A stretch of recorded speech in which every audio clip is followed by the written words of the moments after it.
amongst good friends in the community. Okay, so Sandy's here today from the Parkway Alumni Association. Spark and Alumni Association and Waterway, we entered a partnership 3 years ago. And I think the reason we all started talking is because we believe in community. And Waterway's been so generous to us, and so has the Parkway Alumni Association. I learned there's 28 stores and 2,400 employees in Waterway. And I worked there when I was in high school. I've had lots of students work there. I love working with Todd. He's mentored. I love working with Tony. I love working with all your employees. And it's a great opportunity for our students to learn that hustle, learn how to do sales, learn their responsibility of work and leadership. And I've seen it change kids' lives because it gives them confidence. And that's really what Spark is. So I'm going to turn it over to Todd real quick, and you can say anything you want, and then we'll turn it over to Drew, if that's okay. Sure. Yeah, so I think this is our third year of doing this. And, for us, I think it's a great honor to be a part of such an organization that shares our same core values, and to be able to work with the students and help mentor them and help coach them on their respective businesses is a really big honor for me. It also happens to be one of the things that I enjoy most about what I do every day with the employees that I work with. So, tonight, I think we're really excited to see some great presentations, some great businesses. It's been a very different year, and last year was also a very different year. So I just want to commend all of the students for all of their efforts and everything that they've had to put forth through this very challenging time. And while this year's presentation and format is going to be a little different, I'm very much so looking forward to seeing all the businesses and seeing all the students. So I guess without further ado, I'll turn it over to Drew, and Drew, do your thing. All right, thanks, Todd. So I think I just talked to Xantha. We are on year 7 now, year 7 of Spark. A little different than everyone probably thought year 7 was going to be. But this is just a trial run for how the business world is going to be for the rest of our entrepreneurs as they head off to college and their next plans in life.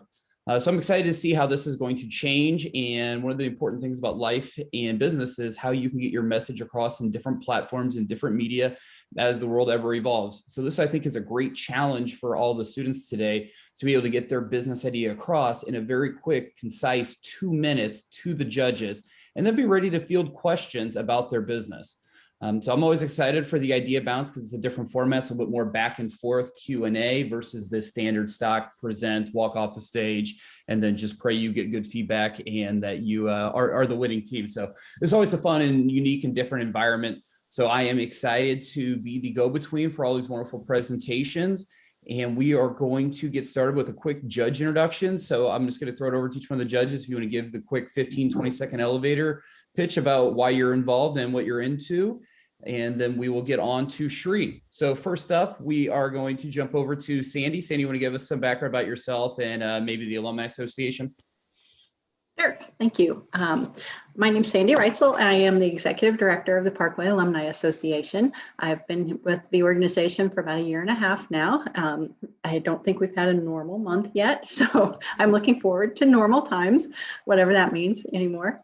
And this is one of my favorite events, is being able to be a judge for the pitch contests. It's so much fun to see these students, what they've learned, and to watch them grow over the time that I get to see them. Yeah, and we'll jump over to Tony. Since Tony, you didn't get to be a part of the first Waterway, I'll let you have the stage here. All right. Well, thank you. Like Todd said, it's just an honor to be a part of this and, give back in the community. That's something that, we strive to do. And we try to look for, different avenues to do that, and continuing to do this each year gives us that opportunity. Personally, I've been with Waterway for 23 years. I get to work with a lot of students, and whether they're an athlete or they're in clubs or, just working on their grades, it's really cool to be a mentor and a leader to them and teach them things throughout the year. And this is just something that I look forward to doing each year. And, thankful that Todd got me involved in it, and it's good to work with all you guys. And, Appreciate having me. Thank you. Andy, you ready to jump on? Okay. So my day job is I'm a Vistage chair. I work with, I lead groups of CEOs. And it's all about how do you become a better leader, make better decisions, get better results. I met Xanthia somewhere along the way, and I invest in startups, and we struck up a relationship, and I said, well, maybe I could help. And she asked me, because I run groups. And so we've talked over the years, and I've really enjoyed doing this. And I feel like this is an honor that you asked me back again to help judge. Well, we're glad to have you back, Andy. And then also a blast from the past, Sutton. I don't think I've seen you in 3 or 4 years, but I'm excited to hear your update. Yes. Yeah, my career is with West Model and Talent Management. It is a family business, so it is not a startup, but it is a small business. So I have some entrepreneurial experience doing that, and I've worked there for almost 12 years. But I have been involved in the entrepreneurship community in the past. I taught intro to entrepreneurship at SLU for 5 or 6 years. And as Xantha mentioned when I hopped on the call earlier, I used to run the youth and collegiate programs for Prosper, which was an organization that helped support female entrepreneurs. It eventually turned into Brazen, and unfortunately it no longer exists. But when that folded, I kind of took a step back from everything. I had my hands in lots of different pots. So yes, it's been a while since I've been around, but I'm so happy to be back. And youth entrepreneurship education is something that really pumps me up. So I'm glad to be here. Yeah, thanks for coming back, Sutton. And speaking of a young gentleman that has his hands in a few pockets, we are going to move on to our very first presentation and try to stay on schedule here. And first up is going to be Shri. And Shri is going to talk to you about one of his many adventures, but this one specifically is going to be on nano lending. Shri, you're off. All right. Hi, everyone. My name is Shri, and I'm here to talk to you about Nano Lending 501c3, which is the community bank. So Nano works to empower unhoused individuals who do not have shelter, do not have housing, and Nano does this through entrepreneurship and helping them launch their own businesses. So Nano has a 3-component approach that it uses. The first is to launch business incubators at shelters and conduct entrepreneurship workshops and business development workshops there. The second is to connect unhoused entrepreneurs with local businesses and experts to provide them with very essential mentorship and guidance. And thirdly, Nano provides what I call a nano loan, which is there's no interest, it's fully forgivable. So if someone can't pay it back, there's no harm done. The only ask is that if they become successful and if they're comfortable paying it back, instead of paying it back to Nano, they repay it forward to someone else in the community. And so far today, Nano has empowered over 100 unhoused individuals and fundraised and funded over $45,000 in equipment in Nano loans, which includes equipment such as lawnmowers, power washers, sewing machines, computers, Chromebooks, grills. There's been an assortment of a large assortment of different equipment that people have been able to utilize to really become successful. And now recently I've had the opportunity to write a book about Nano. It's called The Nano Movement, and it really goes over the journey of Nano and what Nano is, and it really looks to expand Nano and how each and every person can get involved in this movement. And if I were to get the money today, I would be utilizing it to create a machine learning online platform to connect unhoused entrepreneurs with mentors, because right now, the biggest challenge that Nano faces is getting new mentors. Currently, Nano is partnering with the SLU business program for mentorship, but such a platform would not only streamline the mentorship process, but would also be able to generate additional revenue for more investment into Nano and grow Nano. Thank you. Time. Right on 2 minutes. Okay, judges, you have 8 minutes. If you have any questions, Drew, how do you want to handle that? Yeah, I'll just let the first person jump in with their question, and I'll rein in the time. I also have the time as well as Xantha. Okay, perfect. I have a question. I'll break the ice. What are your metrics for success? I mean, you listed how many loans you've given out and how many people you've helped, but how are you tracking whether or not these people, are benefiting and how they're moving forward? How are you tracking that? So I think there's 3 metrics that Nano uses to sort of gauge success, and 2 of them fall into the same category in terms of repaying the loan. So obviously the loan doesn't come back to Nano, but it goes forward to someone else in the community. And there's sort of 2 categories there. So the first category is if they were able to partially repay it, and that's tracked. So about 40% of the individuals so far that Nano has helped have been able to repay in partial amount. And then the next is who has been able to repay fully in full amount to someone else. And so 20% of the individuals that Nano has helped, and it's about around there. I believe the exact number is about 23 to 24 individuals so far. Out of all the individuals have been able to fully repay it forward. And the third metric, which is really what the future of Nano is now focused on, is how many individuals have been able to get housing after they've been able to start their business. And that number is much more limited. It's currently, I believe, 7 or 8 individuals. Obviously, because that requires a lot more financial stability and financial contribution. So Nano is really now working to take that next step and increase that metric specifically. Awesome. Thank you. Andy? So as you go away, this is your last year, you're a senior, right? Yes, yes. And so it sounds like you're going to go away to Stanford in the fall, right? So what happened? So how does that work? What happens to, you've created one hell of a business as I've watched you over the last 3 years, whatever, it's been 3 or 4 years. So what happens as you go away? How do you deal with that? No, definitely. That's a great question. And I think there's really a 2-part approach to this. So the first thing is within St. Louis, I have community leaders, specifically religious leaders, 2 of them who have been very, very instrumental in helping Nano. And those are the individuals who are going to be sort of looking over Nano's operations within St. Louis. So wherever currently the plan is to go to California for college. And so I think one thing I'd like to do is really set up and go to a lot more shelters in that area specifically and really generate more Nano incubators and help more individuals in that area.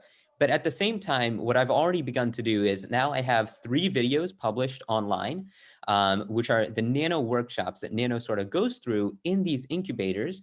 And I'm converting Nano to an online format so that, individuals and shelters around the nation and even internationally can start to use this. So I'm working on continuing to shift Nano online so that even though I am in wherever I may go to college, Nano can continue not just in St. Louis and in that location, but throughout, the country as well. Wow. I didn't know, and I didn't set that up because I didn't know any of that. So thank you. Sandy, do you have any questions? Yeah, are you tracking how the people who have received loans are doing with their businesses too, and helping them to grow their businesses? Definitely. And I think that that's one of the biggest reasons that Nano utilizes the business incubators, because not only does the business incubator help to launch a business, but it serves as the area where people can come back to so that they can continue to grow their business. So it's not just, getting it started, but being able to grow and develop it so that individuals can start to generate a sustainable source of revenue. And so the individuals who, obviously I cannot check in on every shelter and every single person. And so what Nano uses is a case manager in every single shelter who looks after the incubator and all the people who have, joined Nano and are utilizing Nano's opportunities. So the big source of sort of communication between me and a lot of the individuals is done through or connected by or set up by at least the case manager there, who has a lot more details, who often is seeing these individuals every single day. And often what I will do is have workshop sessions on a recurrent basis at these incubators so that it really meets the needs of what individuals may need, whether that's marketing, learning to create a website, business development, how to make a prototype, whatever that may be, really trying to fit those needs. Very nice. Waterway Dream Team. Yeah, but Tony, you go up first. history, how do you award a loan, or what's the process? I mean, I'm assuming not everybody gets a loan, but how do you do that, and how difficult is that to not award somebody? So I think that almost every single person has actually gotten a loan. And I think that's one of the big differentiators between Nano and a lot of other micro lenders out there, is the fact that Nano does open its doors to every single person. So the only requirements that someone needs to have in order to get a loan is, number one, they need to attend the initial entrepreneurship workshop, which combines not only how to be, a good entrepreneur, but also how to write up their business plan, which is the second part of that requirement, is that they need to fill out what their business plan is and go through exactly, what their business is. So they need a business idea and to attend the very first entrepreneurship workshop, which now actually is online. So there's been a lot more individuals who have been able to go through that workshop on their own and then apply as well. But really almost every single person, as long as they meet the requirements, they would be able to get the loan. And just a quick backstory on that is, when I originally started Nano,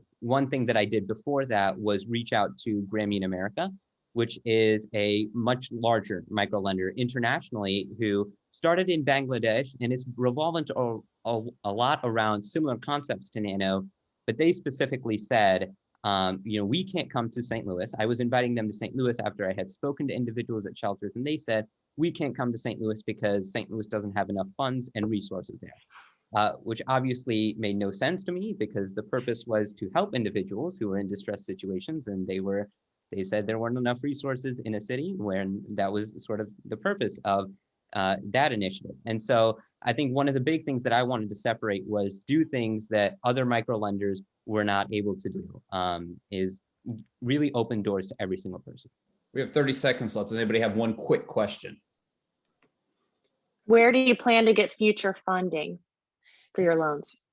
I think that one of the big ways I've already done it is, fundraising in many different aspects and fundraising events. But in the future, developing that platform and getting that set up online, I hope to have advertisers on there and investors really come in so that there can be more funding. Obviously, there would never be any profit generated, but all the funding would go back into, helping more individuals get loans and equipment to help them become successful.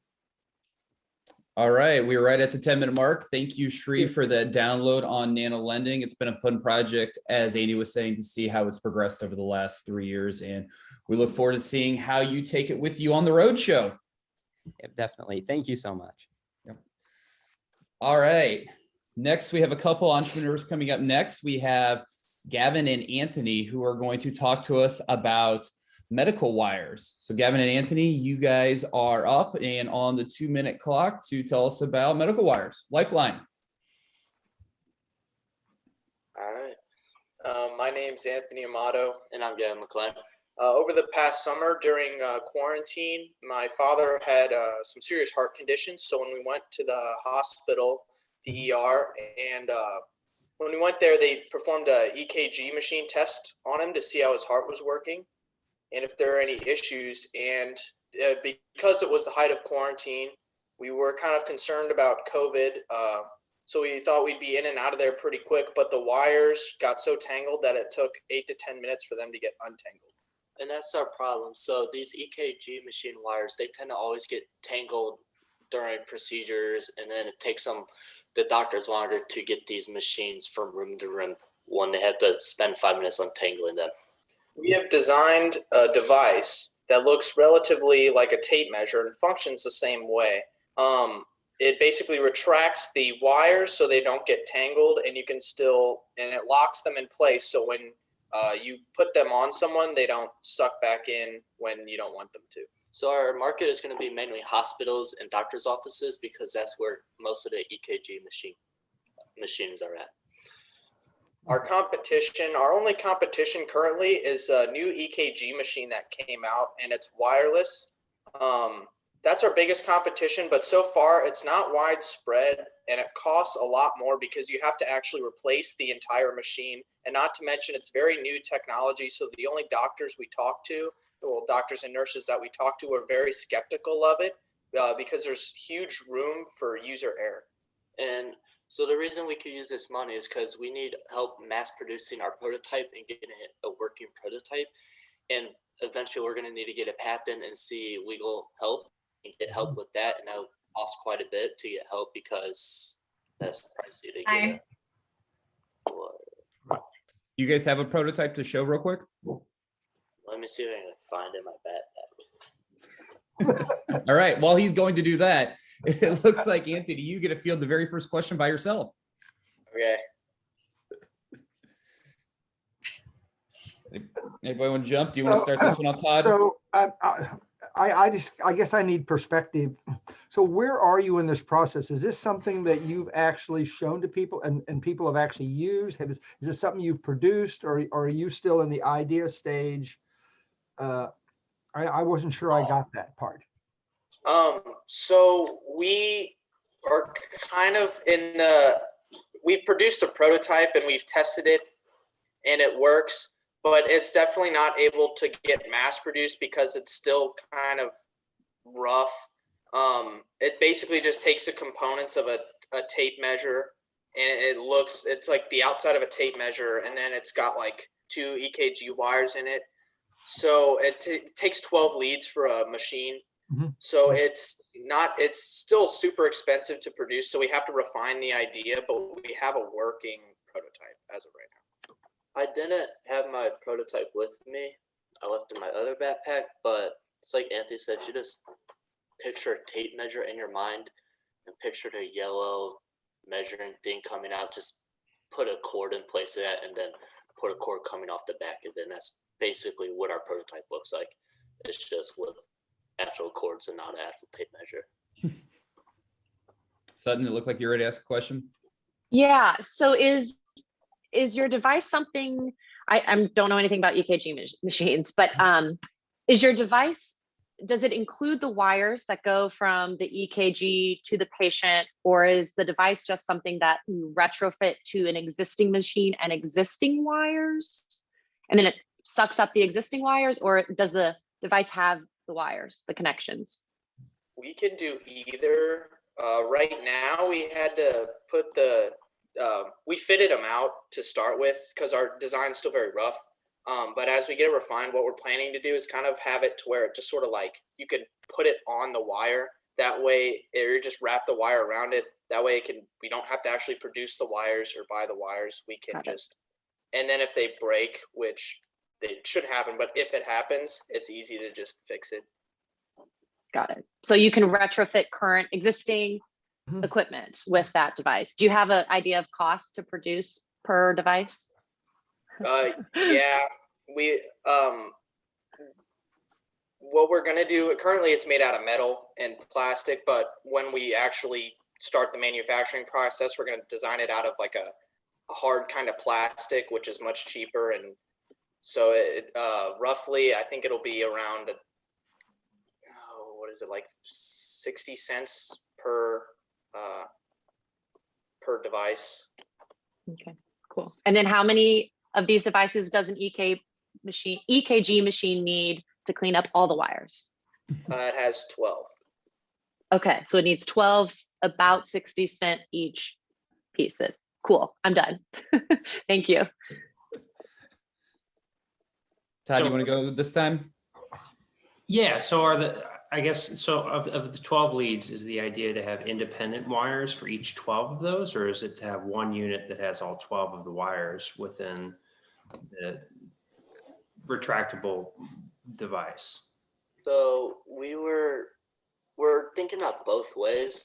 The way our first prototype that's kind of working right now is for each and every wire. So like if you think about it, there would be 12 total devices for one EKG machine, but we're looking into making it just one super long one, because having 12 big bulky tape measure looking things, that's not nice. That's not something you want to be seeing when you're in the hospital.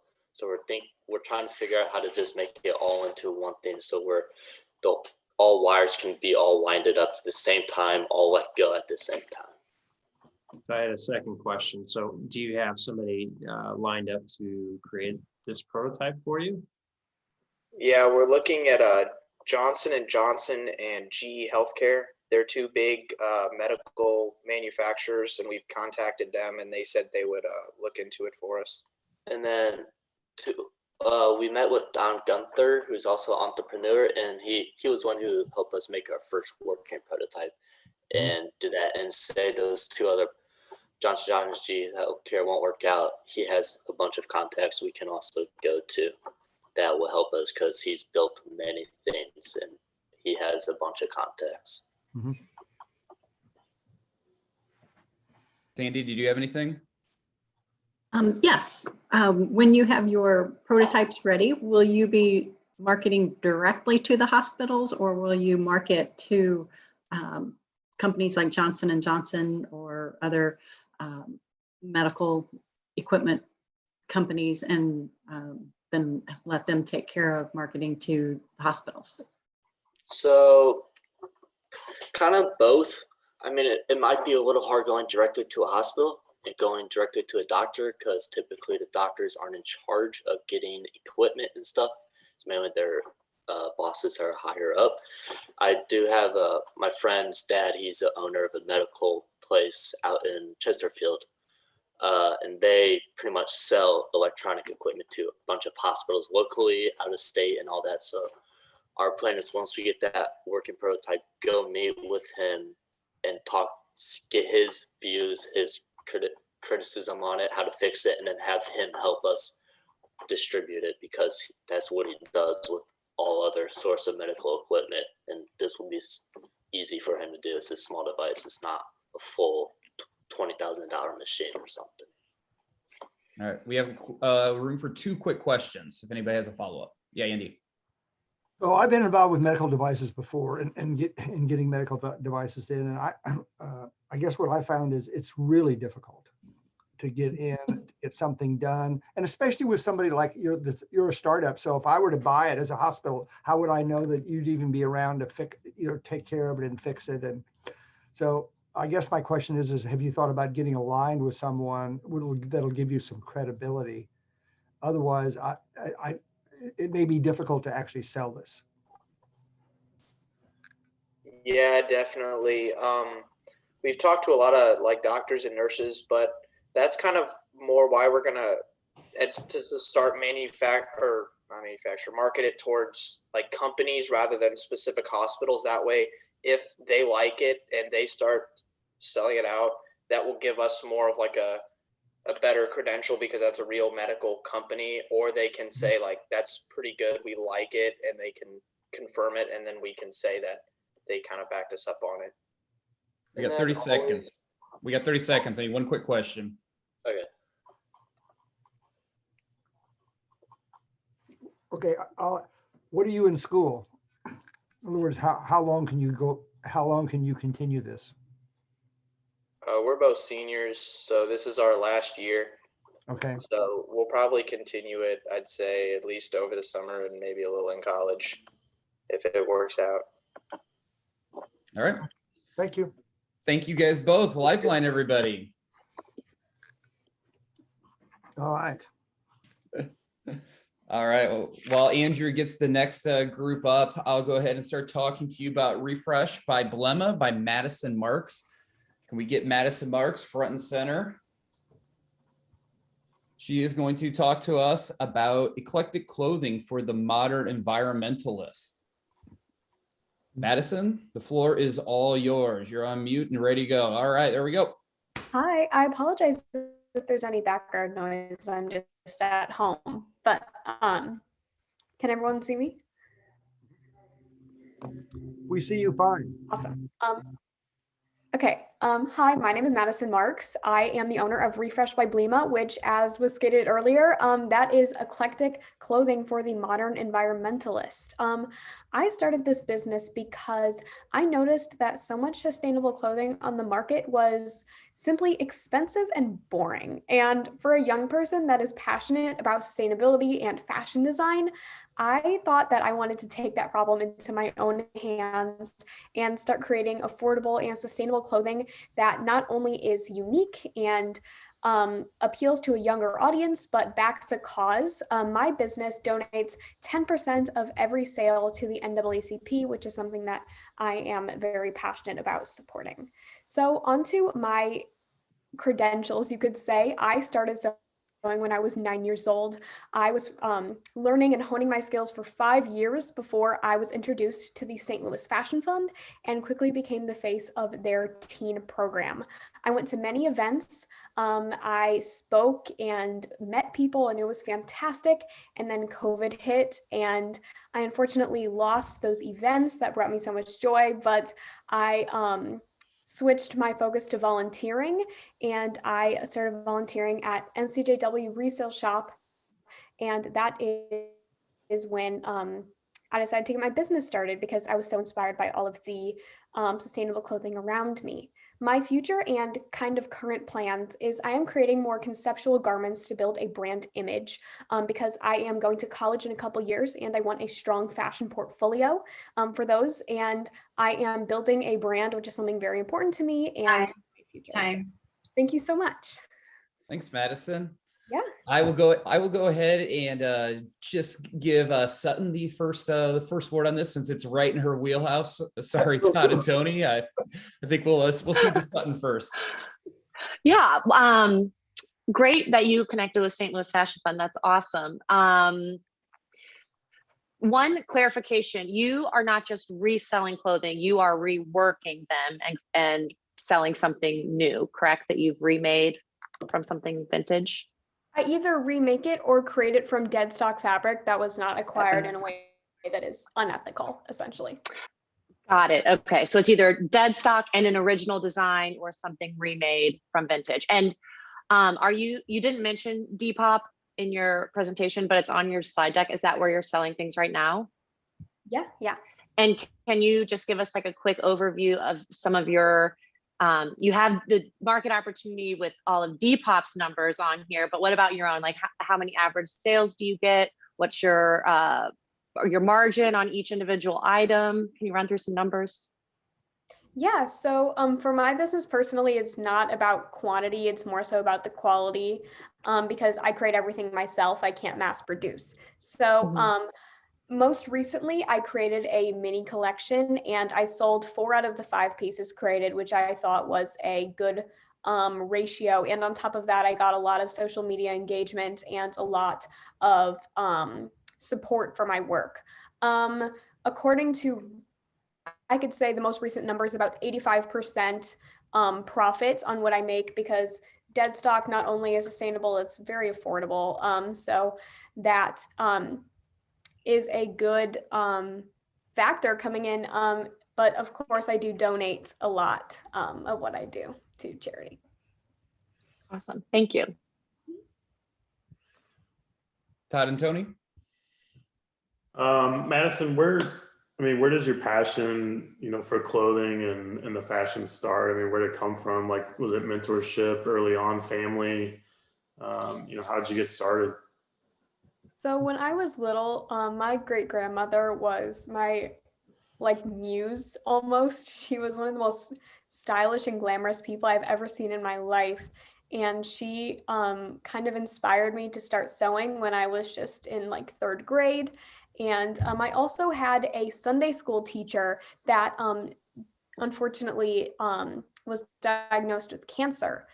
And I loved her very much. So I decided to start a business when I was in about 3rd grade at 9 years old called Clutches for Cancer, where I sold throw pillows and little clutch purses that I created for the American Cancer Society. And I actually, as a 9-year-old, raised hundreds of dollars. And they wanted to put me on the local news, but I decided that I was a little bit tired.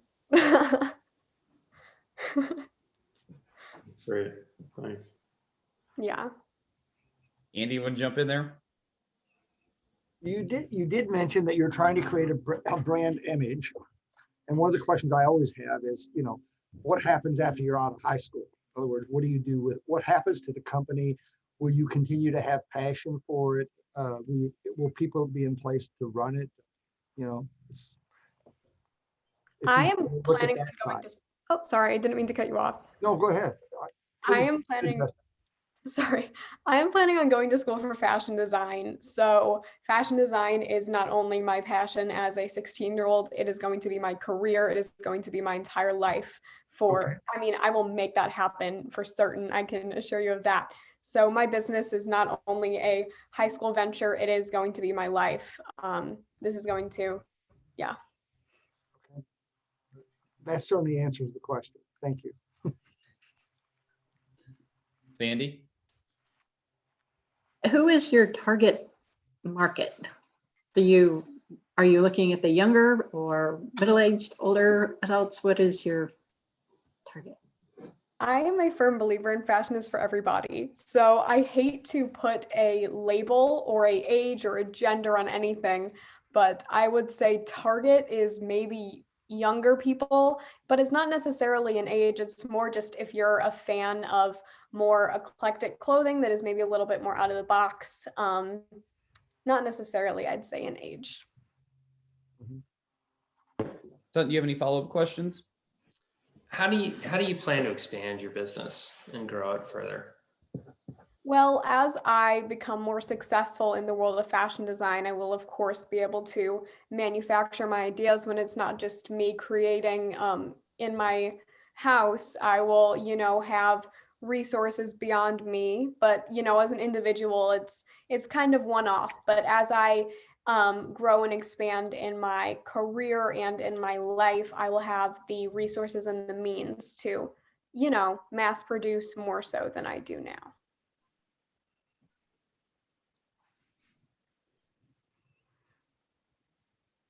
Sutton, you have any follow-up questions you'd like to ask? Do you have anything to show us? I don't think so. Okay. Do you have anything to show us, Madison? If you want to take a trip to my sewing room, I can show you. Okay. I purchased 3 awesome pieces because there was a tiger sweatshirt that she really made into really awesome, like something from when I was in high school that was popular, that now it's modern. So I like that whole look, and people stop me all the time. And a very cute jacket that she also redesigned from, and I think it's Hard Rock, I think has on it. And people stop me and ask me where I got it. So she's pretty talented. Awesome, Madison. I will give you the last 30 seconds to plug your company and tell us all about it as you send us to the next group. All right, so you can follow my journey into fashion design on Instagram at Refresh by Blima. And on there, I just post my work. And as I said, my journey, I am a 16-year-old with big dreams. Yeah, you can just follow me and watch me grow. That's awesome. And thank you for pronouncing your own company's name better than myself. So I gave you the floor since I was a terrible MC to kick this off. No problem. No problem. Awesome. Thanks you, Madison. Thank you. All right, Jordan. We got Jordan, Greg, and Jack. We got 2 on. Or is your third party coming? Nope, just did the 2 of you. I'm sorry. I had a little bit of mic difficulties there. What'd you say? It's only 2. Okay. Gotcha. Tycoon is their name of their company. All right. Yeah. Oh, yeah. So now you guys are helping me out, I see. All right. So next we have Jordan and Jack going to tell us about Tycoon. You guys are off. 2 minutes. Hi, I'm Jack Dean. And I'm Jordan. And we are the founders of Tycoon, a company that helps teenagers reduce their acne and improve their confidence through our comfortable and stylish products. We're currently doing this by selling our original sponge foam Tycoon masks, which have been proven to reduce acne and improve comfort. We're also selling our new design masks and LED masks, which have over 20 animated and animated and still presets, which you can also customize from your phone too. Now, taking a look at some of our competition, you have surgical masks on one hand, which you can pick up a bunch for around a couple dollars. However, they don't come anywhere near to the amount of quality, comfort, or style that our products offer. Now, on the other hand, you have companies such as Under Armour or Razer selling these really high-end masks with a bunch of features for around $50 or even $60. However, we offer these same benefits for a much lower price. Now, the reason that we've been able to keep the price at a steady $5 is due to the immense feedback and support that we've gotten from our customers. Initially, we were selling to just our friends and our family through word of mouth, but through the mentoring of Russ Traeger, Gary Kelman, and especially Xantha Meyer, we were able to produce advertisement and really get the word out there to eventually come up with a website where we have all these wonderful products, as well as continuously developing our line of products. Now, moving on to the financial side of things, we've already sold over 220 masks, like Jack mentioned, to doctors locally and in Florida. We've made over $890 in revenue and over $550 in profit, which adds up to about a 65% profit margin. Now, since the opening of our business in late October, we've exceeded our revenue and profit projections by threefold, and we only see that continuing to go up. Now, our plans for the future are, like I said earlier, to continue to expand in our products, such as apparel like embroidered Tycoon hats, hoodies, t-shirts, socks, ties, anything that really fits the comfortable and stylish quality that we strive for. Thank you so much for listening. Yeah, thank you very much. Awesome, guys. Right at 2 minutes. Congratulations. And good to get one last suck up job in as Anthony's turning in her grade short. Oh, come on. There's never a bad time for that. No, never, never. All right, Andy, we'll let you start the Q&A this time around. The only perks teachers get, Drew. Yeah.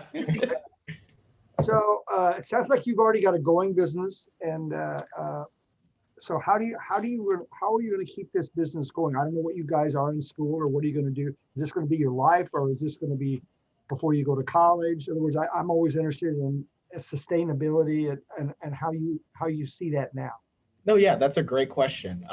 We are in discussions about that as we are in the process of going to college, but we plan on hopefully finding some people here to take over the business and then instruct them from college. We will come back and we do plan on coming back at the same time to try to make sure everything's running straight. Sandy, you want to go next? What other products are you considering? I kind of see the mask thing kind of going by the wayside once COVID settles down and things. So what else are you going to do for a sustainable business? Of course. As the vaccine starts to roll out, people will still need a comfortable and quality mask for them to wear until the CDC recommends that everybody is okay to continue their normal life, and we've passed that. But Jordan will talk to you about some products that we might hopefully carry. So like Jack mentioned earlier, we are planning to start making some prototypes for t-shirts, hoodies, hats, anything that basically fits our company's, goals and standards for comfort and style. Because that's, essentially what we're going for with these masks and also our LED masks and design masks.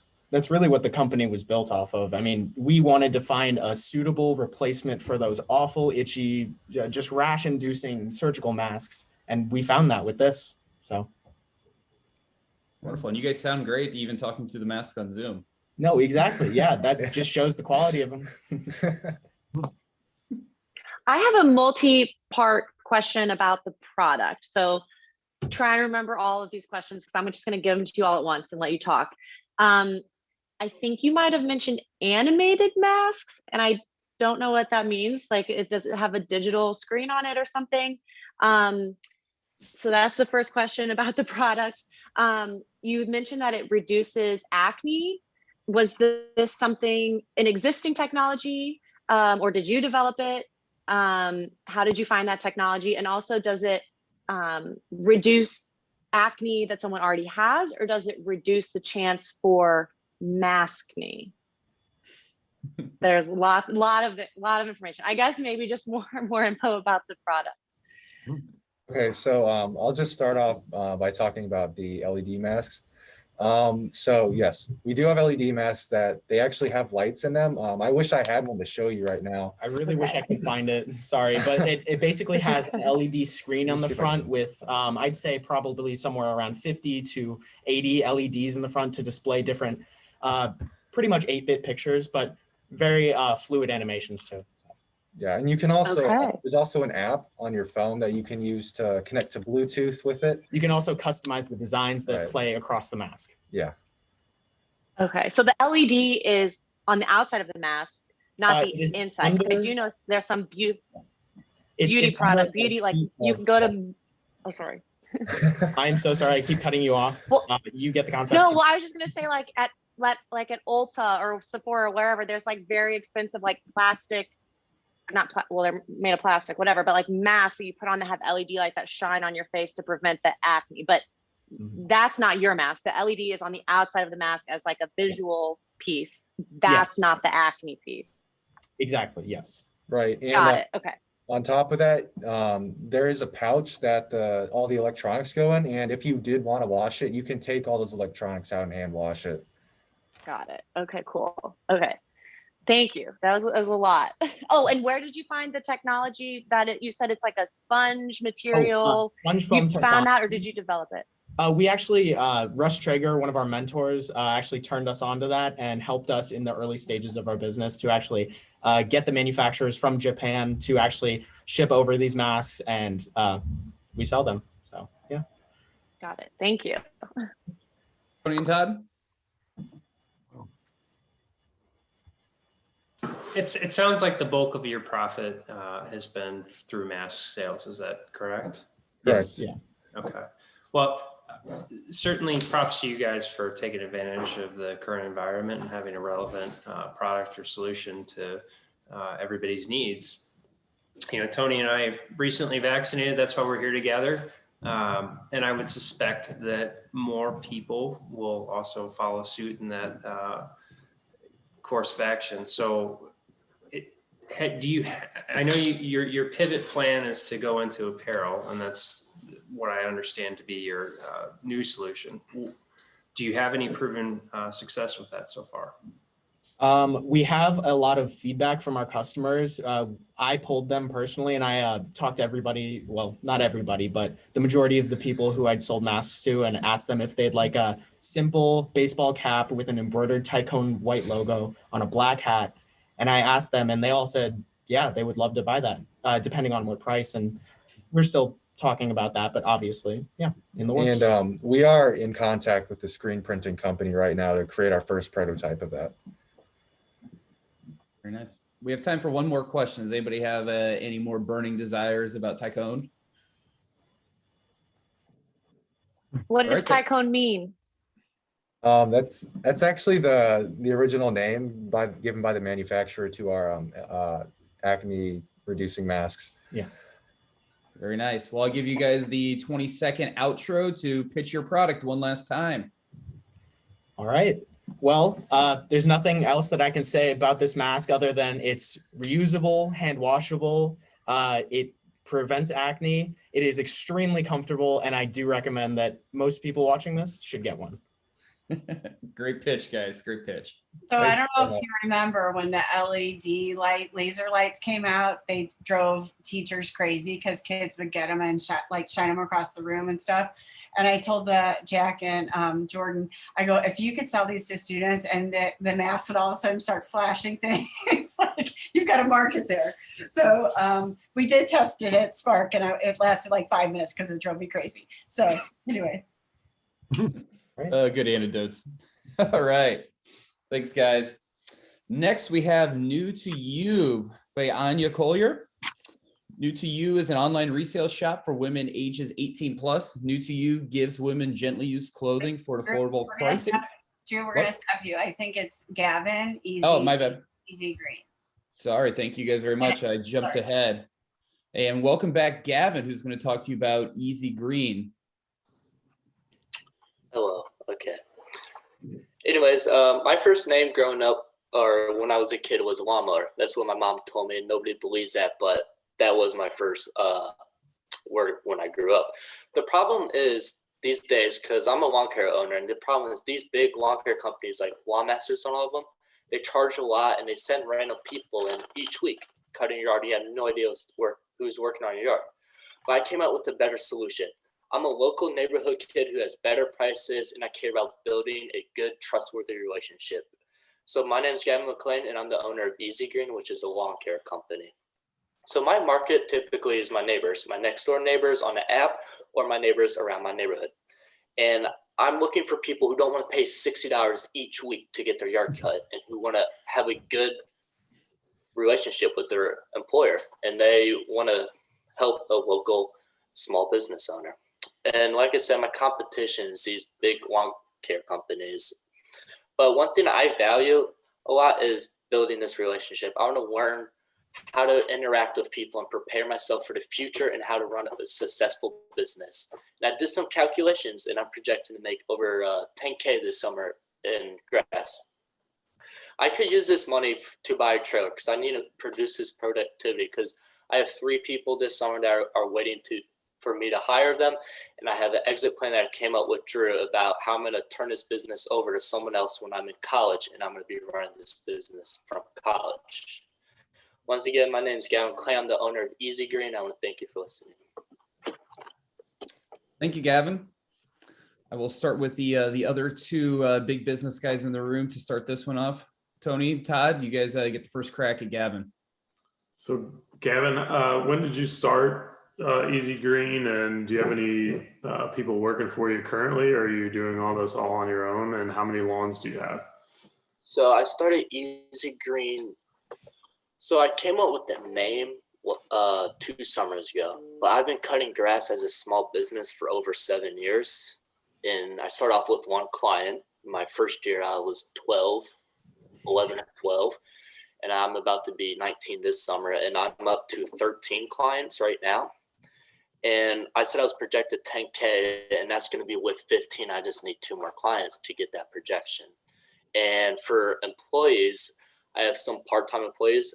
Typically, I will only call on them when I have a big project, when I have to mulch a whole house in a day.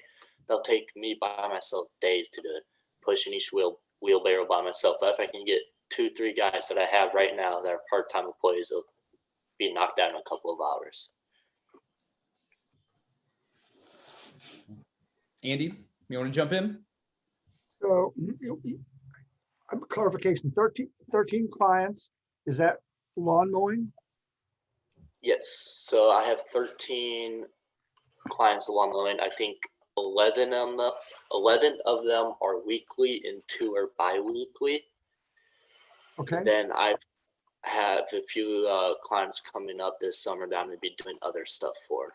Okay. And so what kind of prices do you charge them? I assume they're not all the same size. So my base price for a lawn is going to be automatically $30. If the house is much bigger, I may charge them a little extra, but I won't go lower than 30. And then each year I will upcharge them $5. So all my clients this summer, I upcharge them $5. But for other stuff, the prices ranges. It depends on what they want me to do for them. Yeah. Sandy, you want to go? What other services do you offer besides mowing grass? You mentioned wheelbarrows. What do you do with your wheelbarrows? Doing that, I do mulching. And then in the fall, I offer removing leaves. Typically right now is when you need plants to be planted. And last weekend I worked with my aunt who owns a planting business, and she taught me how to plant. So I'm going to be planting in the spring, and then other projects. So like last summer, I had to remove a bunch of bedrock from someone's yard and put all new bedrock in, along with mulching that whole house. And then some, they had like 4 by 6 feet bushes that they want totally gone. I had to cut all those and put them all on the road so the dumpster truck can get there or whatever. But mainly any outdoor projects, except like retainer walls, I can't do that. Like any hands-on stuff. Sutton? Yeah.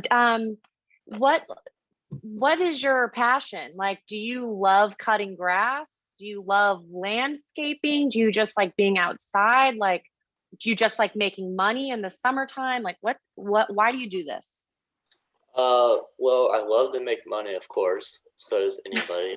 But I do really like being outside. It's nice to get away, because when you're having a stressful day and be like, oh, I had to go cut grass. A lot of people are like, oh, grass. But I like doing it because I can put in my headphones, walk for an hour, calm down, release some stress, and just work, make money while doing it. And then I also really enjoy landscaping. Like going into a house, I'm like, wow, like that could use some work. And then typically when I'm finished and I look back on my country, I'm like, the house looks a lot better. And that's how I reward myself. Like if I think it looks good, because I'm really picky on how it looks, I'm like, then I did a good job. And then I just know I made them happy by keeping care of the yard. That's awesome. So do you think you mentioned continuing this business when you go to college and managing it from college. Do you think you'll get the same excitement and passion from managing other people doing the thing that you love to do? I think at first it'll be really stressful. So I'll be freaking out, like, are they doing it? Is everything going okay? But then I think in the end, yes, because I think I will help the person I'm doing it. He doesn't like to work regular jobs. He likes being outside, kind of like me. So I'll be able to help him make money. And knowing I am still running a business, that I don't have to be there every single day overseeing it, that'll end up making me happy because I know my customers are still satisfied. They don't have to go to big companies where they charge a lot of money, like I said, and they're still like sticking with the small business owners and being a part of my business. Awesome. Okay. Thank you. Can I follow up? So Gavin, I'm going to kind of follow up on her question. Let's look 5 years down the road. After you're out of college, what's your passion? What do you think you'll be doing? Like as a job? Well, basically, or are you whatever, asking what I do when I get older? yeah, what are you going to do after college? You're going to have this business? Are you going to continue and grow this business? Or are you going to do something else? Oh, okay. So I think after college, I'll see how good and successful business is. If it's not really expanding too much where I can just do it full time, I think I'll most likely find another way to sell it or pass it on to a younger high schooler person, just kind of keep it as a high school thing for kids to make extra money. But say it does take off, say like making tons of money, then yes, that'll be my full-time job and I'll keep doing that. But 5 years down the road, there can be a lot that happens. Like you can't predict what will happen in 5 years, but if Man, that helps you. I think you should just keep it as a side hustle if it's your stress relief. I don't know too many stress reliefs that make you money. Yeah. Well, it's sort of like following up on what Sutton said about your passion. And so when you think about, down the road, you want to do your passion because if you do your passion, you'll be more successful. And is that your passion? Yeah. Like All right. 2 men in a truck and the college hunk, the moving company, right? You can continue. Yeah. All right, Gavin, give us your 15-second outro, buddy. All right. Well, I'm the owner of Easy Green. That's a fair and reasonable lawn care company that cuts grass at a fair price and is very good for supporting small business owners. All right, support your small business owners, people. Gavin's out there. All right, now we're up to new to you. Sorry, Anya, I saw you jump on the call like 5 minutes ago, so I just assumed you were next and jumped right to you because I was just so excited to hear about your company. So since I already gave you one introduction, I'm going to let you give your own introduction now. So with that said, you can kick us off. Alrighty. Hi, I'm Ayana Collier. I am the owner of New to You. New to You is an online resale shop for women ages 20 and plus. New to You essentially gives modern, nice, stylish clothing for affordable pricing. The reason why I got into New to You is because I work at a kids retail shop, and there's also one for teenagers, but I've never seen really one that's geared towards adults and older women. So I was like, what can I do that can help older women with and find clothes that are affordable, because clothes nowadays are very expensive. For jeans, it's $40, and I just think that's so ridiculous.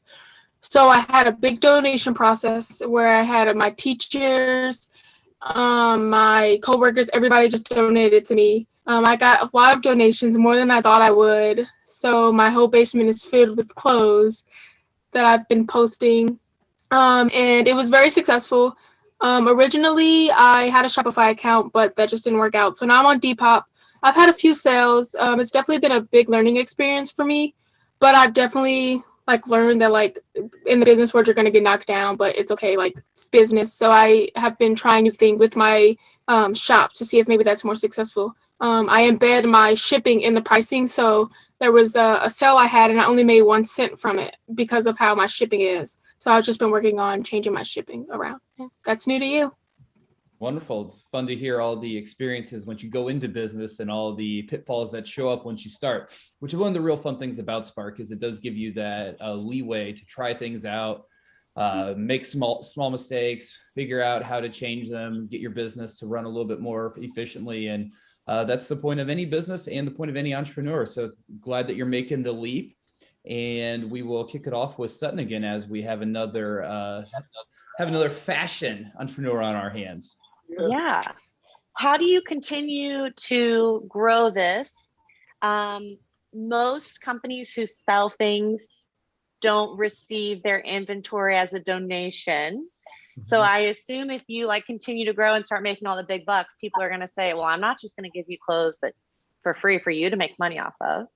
So, or maybe there's like a charity piece that you didn't explain to us, but yeah, that's kind of what I'm wondering. So originally how New to You was gonna work is that it was gonna be like a buy sell in, because that's what we do at my job. We kind of do like a buy and you can trade. And just because I got so many donations, I was like, I don't really need to buy and sell. But that's still an aspect of the company. I just haven't like explored that because I have so much inventory. So once you buy if you were to give us clothes, you would get like a credit, and you would be able to just buy clothes with that credit. Got it. Okay, cool. Thank you. Dan, do you want to go next? Yeah. So when you accept these donations, are there, do you have quality control, or do you just sell anything and everything that you receive? I definitely have quality control. There's been some stuff that I've gotten that's like not up to standard. If it's like in pretty good condition, I always like put it in the dryer with a dryer sheet before I ship it off. But I have washed a couple things just to see if it gets better. If it doesn't get any better, I just give it to my siblings because they'll take anything. So I just give it to them just so it's still being used and I'm not throwing it away. So that's just what I've been doing. Andy, you want to jump in? So where's this business going to go? In other words, what are you in school, and what grade are you in? I am a senior. You're a senior. And so what happens? Are you going to be going away and going to college, or in other words, what happens to the business after you graduate from high school? So I graduated early. So the only high school class I have is Spark.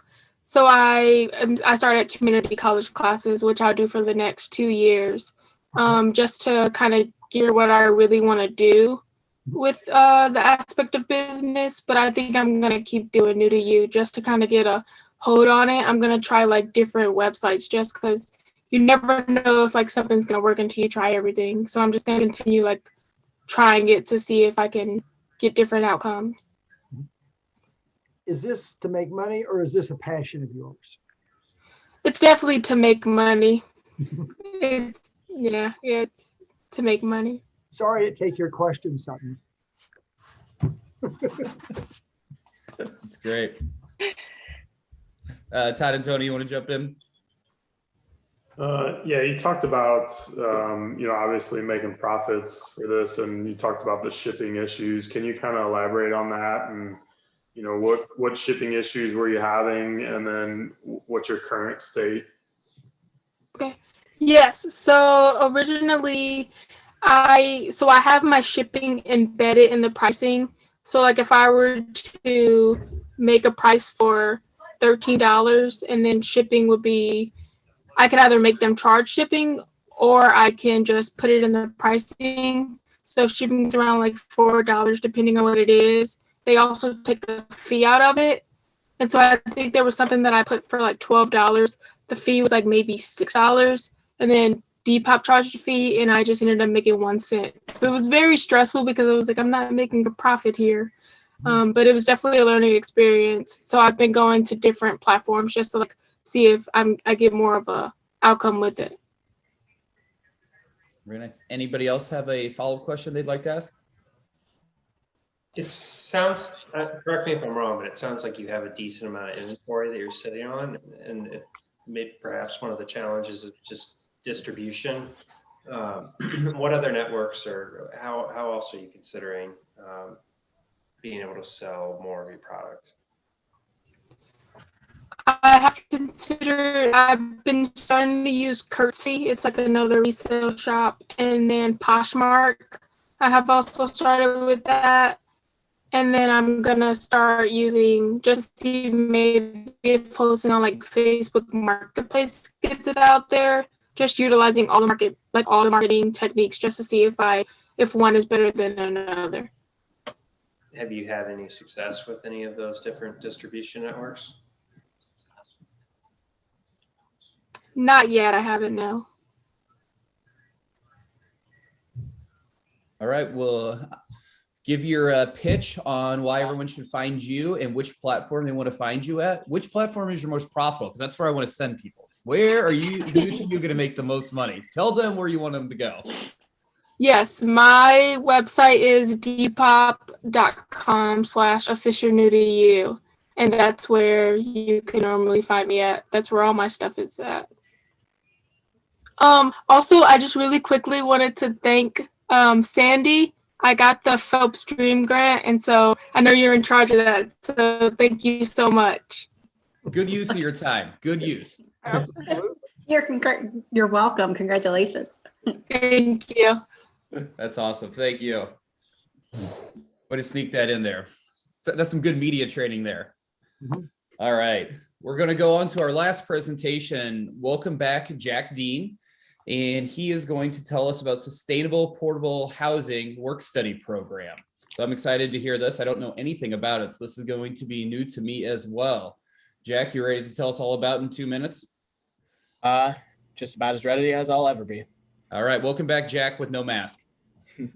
Hi, my name's Jack Dean, and I've been fascinated with the idea of van life since I was about 12 years old. It's the idea that you can renovate a van into a livable situation for anybody and anywhere on the entire planet. Now, technologies that are used in these types of builds typically include solar panels, water filtration systems, sometimes solar shower setups, which are very interesting, but not all people have these things. Not all people have a place to call home. More than 500,000 people each and every night have no place to go to.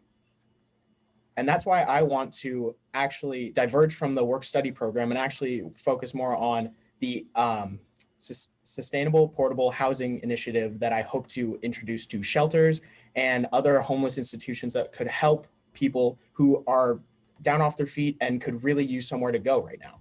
Now, my passion not only lies in technology and vans, it also lies in environmental sustainability. I'm a big proprietor in green energy and everything that it is hoping to bring within the next coming decades and all the new jobs that is actually opening. So with this van, I hope to install solar panels as well as different water filtration systems, as well as a solar shower for people to heat up their water when they want to take a shower anywhere, just using the sun's solar rays. Now, the compact and portable nature of this product really called to me due to the immobility of most trailer park homes, as well as other sufficient FEMA homes that people put up for shelters, as well as for unhoused human beings.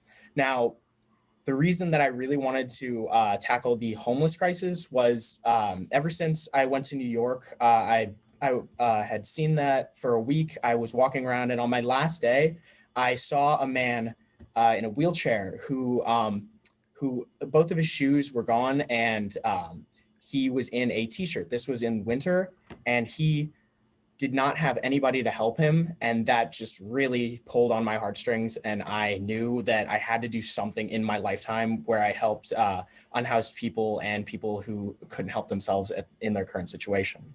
Now, I hope to work with the St. Patrick's Center, which I've previously worked with. I know they do a lot for unhoused civilians, as well as other homeless centers that I might go to when I'm in college. Time. All right. I don't know if we've given Sandy the honor, so let's give Sandy the honor to go first this time around. Okay. Have you watched Tiny House Nation? I have. I love it. It's amazing. Great. It is. You know one of the all about things that I watch. compostable toilets, and you're right. Yeah, exactly. I actually have another slide deck. Obviously, I couldn't present it here, but it has the entire breakdown of every component in the van that I hope to actually use. A lot of upcycled materials, a lot of compostable toilets, like you were saying, and then the solar shower idea that I talked about. So. Right. So what are you going to do with these vans? Are you going to? Hopefully, I want to raise enough money through charity to actually be able to build them and then donate them to homeless shelters where they could lend them out to people who are down on their luck and really need to get back up on their feet. And they can help them with the van in the process of that. And once they've actually fully gotten up back on their feet, they can return the van and hopefully pass it on to another person who could benefit. Have you talked to Sheree? We've actually, we've talked about it. Yeah.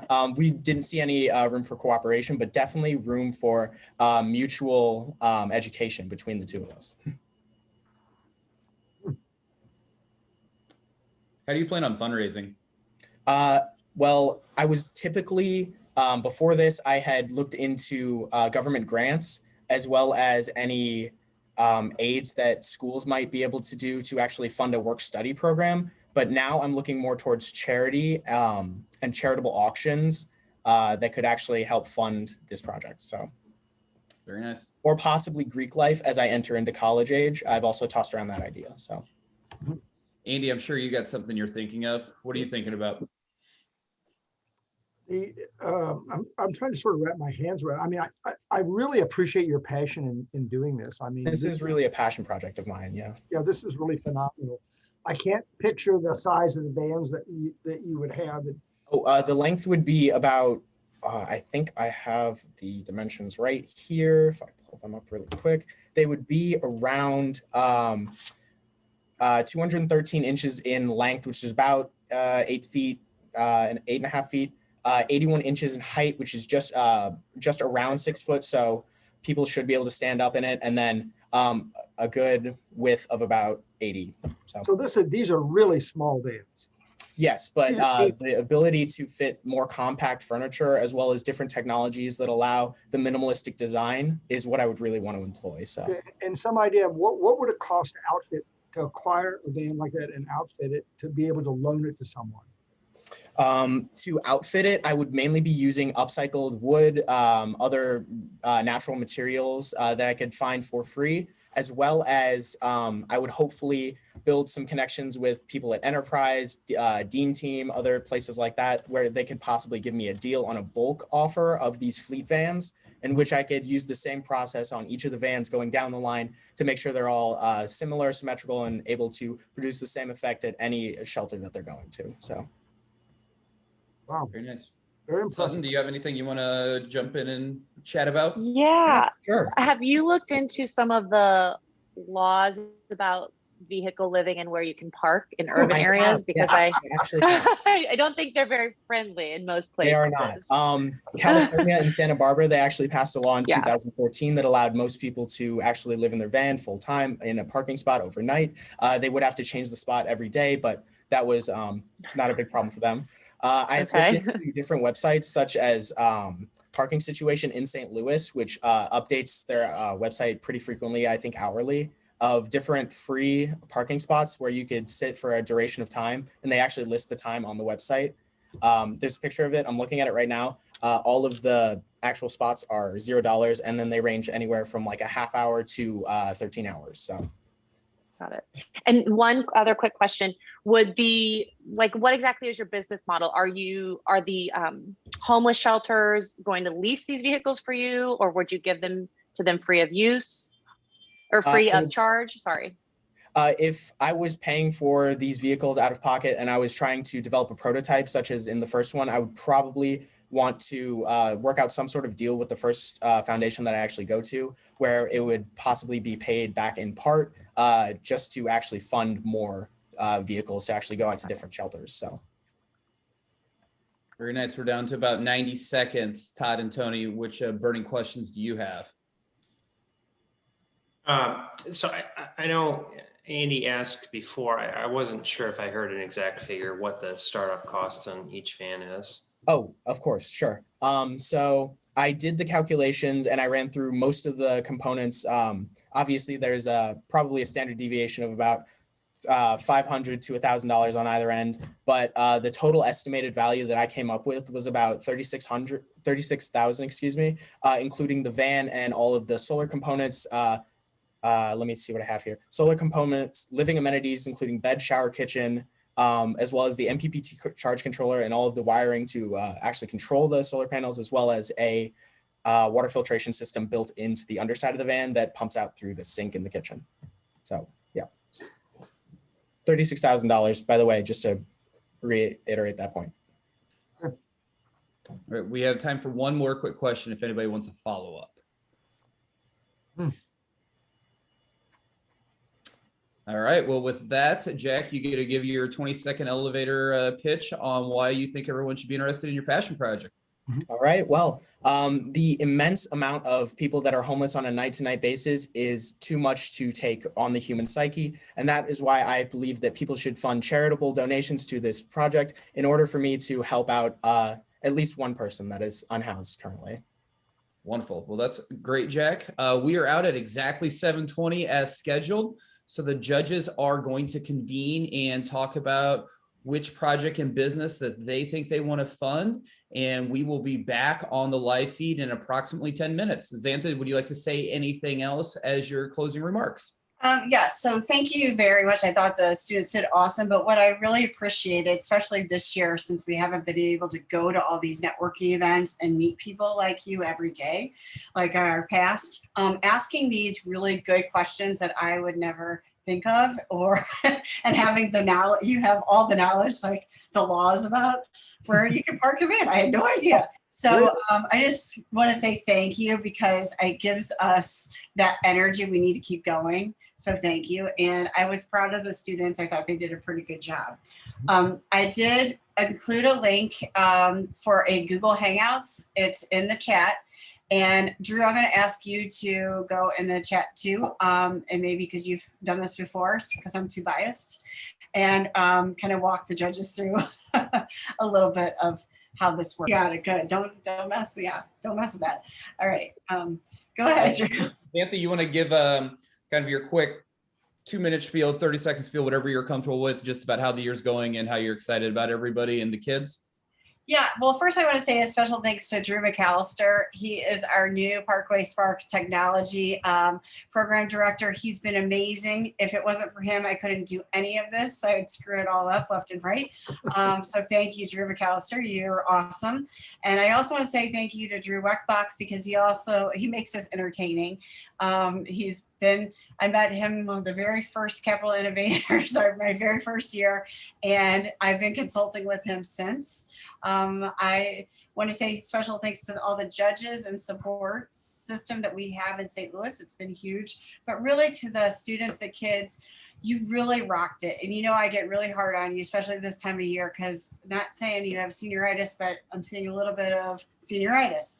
But I was really proud of you, but I was really excited that you got to hear questions that you would really hear in the investor world. And we're going to follow up with these judges, because they had some really good thoughts and things I didn't think about. And that's what Spark's about. So I'm proud of all of you. You should be really, really proud of yourself. And Drew will give us this video, so then you'll have your pitch on video, which is good for your college portfolio. And now I'm going to turn it back to Drew. All right. So the judges went and deliberated, and we talked through all the different presentations that we heard today, and we really honed in on 3 different companies and presenters today. So the 2 runner-ups today is third runner-up is going to be Nano Lending. That is Shri. Yay, Shri. Maybe we'll get a car wash, Shri. Yeah. Maybe.